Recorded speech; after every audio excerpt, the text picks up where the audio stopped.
स्वागत है सभी छात्रों को हमारे चैनल में आशा किरण कोचिंग सेंटर में। आज हम आपको बताएंगे पार्ट्स ऑफ स्पीच के बारे में।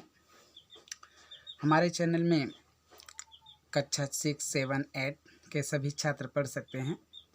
इंग्लिश ग्रामर को हम शुरू से पढ़ाने जा रहे हैं। आज हम आपको बताएंगे पार्ट्स ऑफ स्पीच के बारे में। एक्चुअली पार्ट्स ऑफ स्पीच होता क्या है?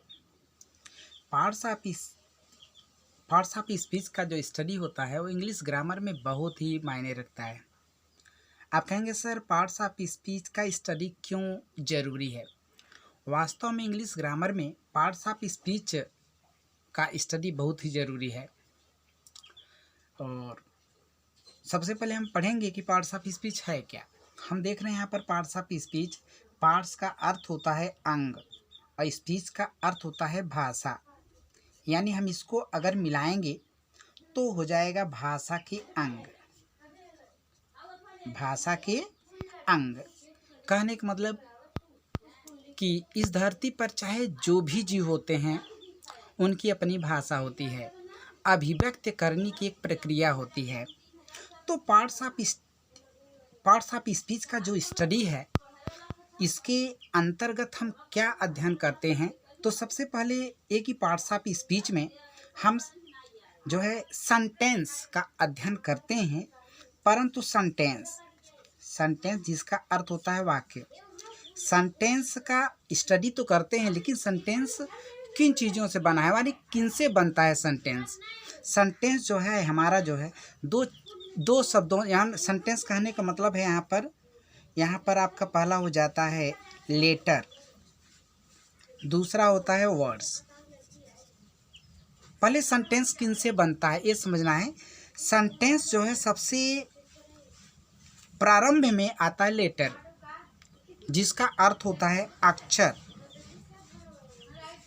तो अब लेटर से आपका वर्ड्स बनता है और वर्ड्स से कई वर्ड्स मिलकर आपका सेंटेंस बनाते हैं। तो कहने का मतलब ये है कि पार्ट्स ऑफ स्पीच के अंतर्गत हम लेटर्स, वर्ड्स और सेंटेंस का स्टडी करते हैं, लेकिन मूल रूप से पार्ट्स ऑफ स्पीच के अंतर्गत हम वर्ड्स का अध्ययन करते हैं। अब ये कहेंगे सर वर्ड्स क्या है, तो हम इसको आपको क्रमिक ढंग से पढ़ा देंगे। तो सबसे पहले हम आप पार्ट्स ऑफ स्पीच यानी कि पार्ट्स ऑफ स्पीच को पूर्ण रूप परिभाषित करने के लिए, डिफिनेशन देने के लिए हमको शुरू से पढ़ना होगा। यानी कहने का मतलब आज हम आपको पढ़ाएंगे स्टडी ऑफ लेटर। तो छोटे बच्चे पढ़ सकते हैं घर पर। तो आप हमारे चैनल से जुड़ें तो आपको हम ग्रामर का एक एक नियम आपको हम बताएंगे। तो और अभी आने वाले महीनों में हम कक्षा 10 और 12 यानी हाई स्कूल और इंटरमीडिएट फाइनल के छात्रों को पूर्ण रूपेण इंग्लिश उनका स्टडी हम कराएंगे, चाहे वो CBSE हो, चाहे ISC हो, चाहे UP हो। तो उसको हम अपलोड करेंगे वीडियो। तो सबसे पहले हम छोटे बच्चों को आपको बताएंगे।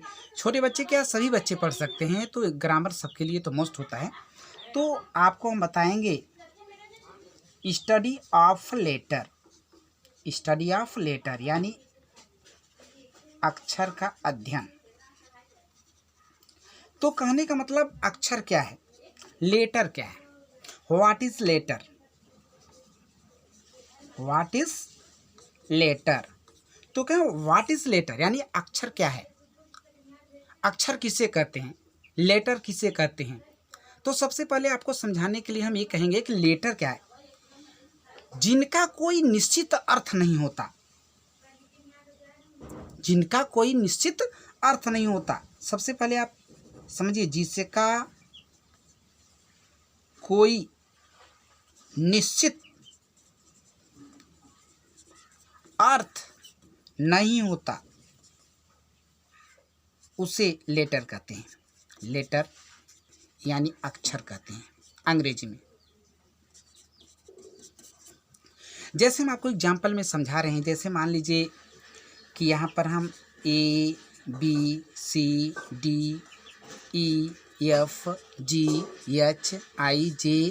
के कोई भी हम वर्ड ले लें जेड तक।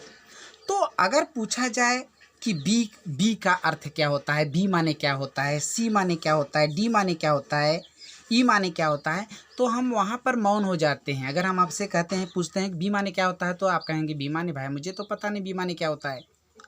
तो इनका कोई अर्थ नहीं है। जो अंग्रेजी में लेटर 26 होते हैं, there are 20 letters, alphabet letters होते हैं, तो इनका कोई अपना निश्चित अर्थ नहीं होता।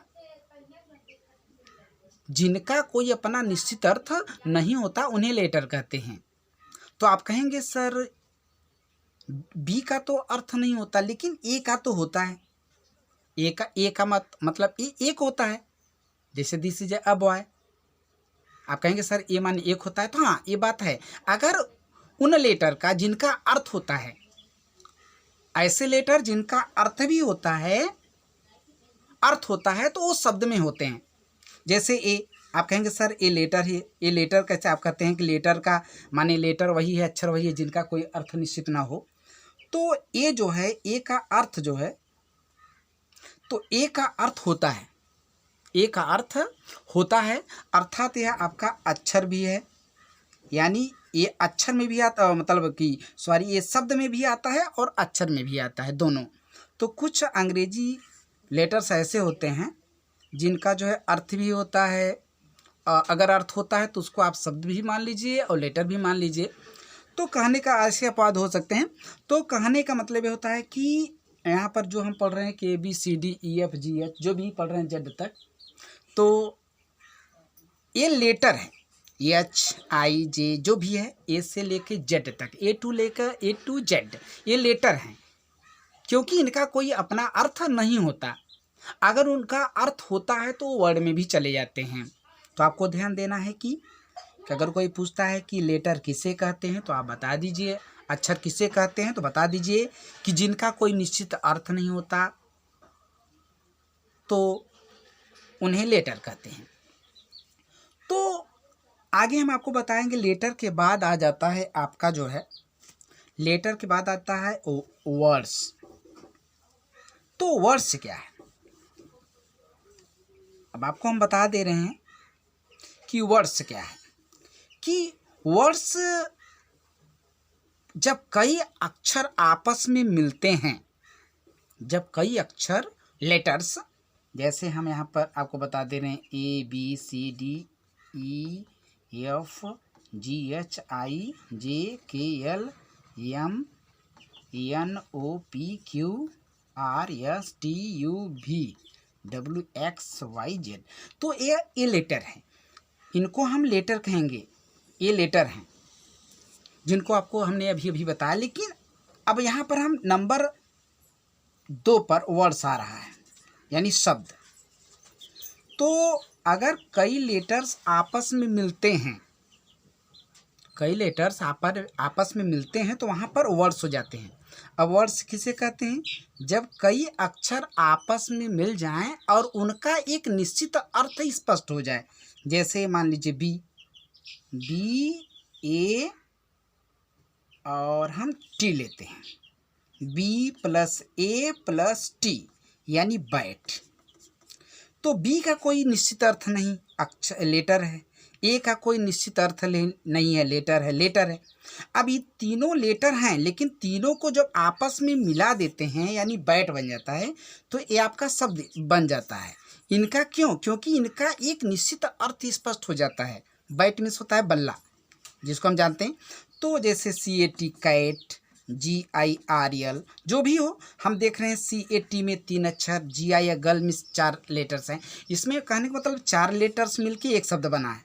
इसमें 4 लेटर्स 4 लेटर्स मिलकर के एक शब्द बना है। इसमें 3 लेटर्स मिलकर के एक शब्द बना, कैट मीन्स बिल्ली। तो कहने का मतलब आपको ये समझ में आ गया होगा कि जो लेटर्स होते हैं इनका कोई अपना निश्चित अर्थ नहीं होता, और जो शब्द होते हैं वो कई लेटर्स मिलके बनते हैं। यानी कि जब एक से अधिक लेटर्स आपस में मिल जाएं, जब एक से अधिक लेटर्स आपस में मिल जाएं और उनका एक निश्चित अर्थ स्पष्ट हो जाए, तो वहाँ पर वो जो है शब्द बन जाता है। और लेटर में क्या होता है, लेटर का अर्थ स्पष्ट नहीं होता। तो ये आपका शब्द रहा। अब हम आपको बताएंगे नंबर 3 पे आ जाता है सेंटेंस, यानी कि आपका पहले पर आया कि आपका लेटर्स और दूसरे पर आया वर्ड्स, तीसरा पर हम आपको बताते हैं सेंटेंस। तो कहेंगे सर सेंटेंस किसे कहते हैं? तो सेंटेंस जैसा कि आपने पढ़ा होगा कि group of words is sentence called sentence. तो यहाँ पर हम आपको बताएंगे सेंटेंस क्या है। सेंटेंस मीन्स वाक्य। आपने पहला पढ़ा, हमने पहला आपको बताया अक्षर, जिसको अंग्रेजी में बोलते हैं लेटर। दूसरा हमने बताया शब्द, क्या बताया? शब्द, जिनको अंग्रेजी में बोलते हैं वर्ड्स। तो ये अक्षर वर्ड्स, कई अक्षर मिल जाते हैं, कई अक्षर आपस में मिलकर वर्ड्स बन जाते हैं, यानी कि वर्ड्स। और कई वर्ड्स मिलकर के सेंटेंस बनते हैं। आपको ध्यान देना है, कई वर्ड्स मिलकर के सेंटेंस बनते हैं। हमने आपको बताया कई वर्ड्स मिलकर सेंटेंस बनते हैं। कई वर्ड्स मिलकर के सेंटेंस बनते हैं। और जो वर्ड्स होता है वो कई अक्षर मिलकर, यानी कई अक्षर मिलकर के कई लेटर्स मिलकर के एक शब्द बनता है, और कई शब्द मिलकर एक सेंटेंस बनता है। इसलिए कहा गया है कि a group of word is called sentence. आपने पढ़ा होगा। तो जैसे हम आपको बता दें, जैसे Ram is a good boy, Ram is a good boy. तो हम ये देख रहे हैं, एक छोटा सा सिंपल एग्जाम्पल है, Ram is a good boy. तो हम देख रहे हैं राम 3 लेटर से बना है। राम शब्द जो है, ये राम एक शब्द है, यहाँ पर ये एक शब्द है, ये 3 लेटर से मिलके बना है, 3 लेटर से एक शब्द बना है। ये यहाँ पर 2 लेटर्स मिलकर एक शब्द बना है। यहाँ पर ये अकेले, ये अब जैसा कि हमने बताया कि ये वर्ड जो है, जो ये अंग्रेजी का अल्फाबेट वर्ड है, वो जो है आपका शब्द भी है और लेटर भी है। तो यहाँ पर ये अकेले में एक माने अकेले अक्षर भी है, वर्ड भी है, और यह 4 लेटर्स मिलकर के एक वर्ड बना है, और यह 3 लेटर मिलकर के बना है एक वर्ड। तो Ram is a good boy. तो Ram is a good boy, यानी राम एक अच्छा लड़का है।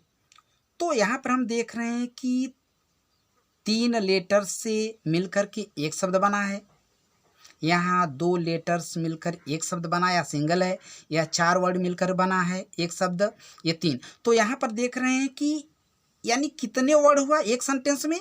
1 2 3 4 5। यहाँ पर हम देख रहे हैं 5 शब्द यानी कि 5 वर्ड्स मिल करके एक सेंटेंस बना है। 5 वर्ड्स मिल करके यहाँ पर 5 वर्ड्स मिल करके एक सेंटेंस बना है। तो हमको ये आपको ध्यान देना है कि हम आपको वही टॉपिक्स पर आ गए, स्टडी या पार्ट्स ऑफ स्पीच में।